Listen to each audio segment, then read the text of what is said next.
আজকে একটা চিংড়ি মাছের দারুণ রেসিপি শেয়ার করতে আসলাম। কাজু বাদাম এবং সরিষা এবং পোস্তদানা সব কিছু একসাথে বেটে চিংড়ি মাছ এবং লতি দিয়ে দারুণ একটা রান্না করব। আজকের রেসিপিটা আশা করছি আপনারাও এনজয় করবেন। ভালো লাগলে চ্যানেলটি সাবস্ক্রাইব করবেন, সেই সাথে বেল আইকনে ক্লিক করে রাখবেন এরকম আরও নতুন নতুন রেসিপি পাওয়ার জন্য। রান্নাটা করার জন্য এখানে আমি 4 থেকে 5 টেবিল চামচের মতো সরষের তেল নিয়েছি। তারপর এখানে নিয়েছি 2টা বড় সাইজের পেঁয়াজ কুচি। আর পেঁয়াজ কুচিটা দেওয়ার পর এখানে আমি 1 টিস্পুন হলুদ, 1 টিস্পুন মরিচ এবং 1 টিস্পুন ধনিয়ার গুঁড়া দিয়ে দিচ্ছি। ঝালটা আপনার উপর ডিপেন্ড করে, যদি আপনি ঝাল বেশি খেতে পছন্দ করেন সেক্ষেত্রে বাড়িয়ে দিতে পারেন। আর দিচ্ছি এখানে জিরে এবং রসুন বাটা 1 টিস্পুনের মতো। যেহেতু লতি রান্না করছি, লতির মধ্যে কিন্তু রসুনের পরিমাণটা একটু বাড়িয়ে দিলে বেশ ভালো লাগে এবং গলা চুলকানোর ভয়টাও কিন্তু থাকে না। তারপর এখানে অ্যাড করে দিচ্ছি স্বাদমতো লবণ এবং 1 টিস্পুনের মতো পেঁয়াজ বাটা। সব কিছু একসাথে ভালোভাবে কষিয়ে নেওয়ার পর সামান্য পানি দিয়ে আবারও ভালোভাবে কষিয়ে নিয়েছি। তারপর এখানে অ্যাড করে দিচ্ছি 1 কাপের মতো ছোট সাইজের চিংড়ি।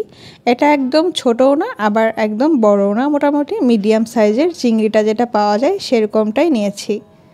আপনারা চাইলে কুচো চিংড়ি এবং বড় চিংড়ি দিয়েও এই কাজটা করে নিতে পারেন।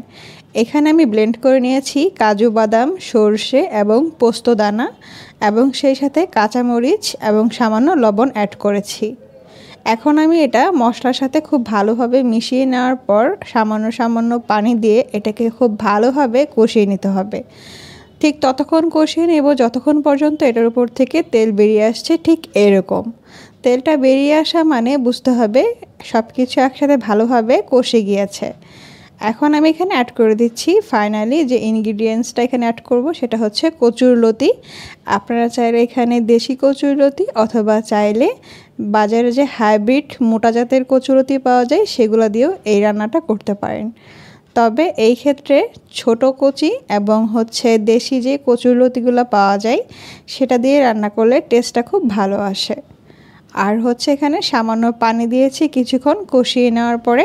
যেহেতু লতি রান্নার মধ্যে পানির পরিমাণ খুব বেশি প্রয়োজন পড়ে না আর এটা খুব তাড়াতাড়ি সেদ্ধ হয়ে যায়, সেজন্য পানির কোয়ান্টিটিটা একটু কমিয়ে দিয়েছি। এখন এটা ঢাকনা দিয়ে ঢেকে খুব ভালোভাবে রান্না করতে হবে।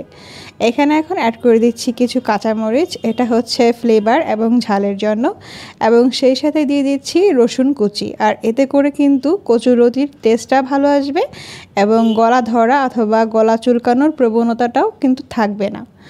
কচুরলতি কিন্তু নর্মালিতে এরকম এখন আর আগের মতো হয় না, গলা চুলকায় না। তারপরও বাই চান্স যদি এরকম হয় সেই জন্য রসুন কুচিটা দিয়ে দিলে এটার প্রবণতাটা আর থাকবে না বা এরকমটা আর হবে না।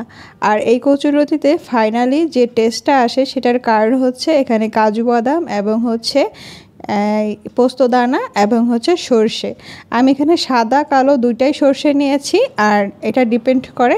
এখানে আমার আজকে প্রায় 1 কেজির মতো লতি নিয়েছি আর নিয়েছি এর জন্য আমি 2 টেবিল চামচ সরষে এবং সেই সাথে নিয়েছি পোস্তদানা 1 টেবিল চামচের মতো এবং কাজু বাদাম নিয়েছি 2 টেবিল চামচের মতো। এরকম সব কিছু একসাথে ইনগ্রিডিয়েন্টস দিয়ে এটা রান্না করেছি। ফাইনালি এটা হয়ে গিয়েছে। এটা গরম গরম ভাতের সাথে পরিবেশন করলে দারুণ লাগে। আপনারা বাসায় একবার হলে এভাবে ট্রাই করে দেখতে পারেন আর এই রেসিপিটা বাসায় ট্রাই করার পর কেমন হয়েছে জানাতে কিন্তু ভুলবেন না। আজকে এখানে বিদায় নিচ্ছি। আল্লাহ হাফেজ।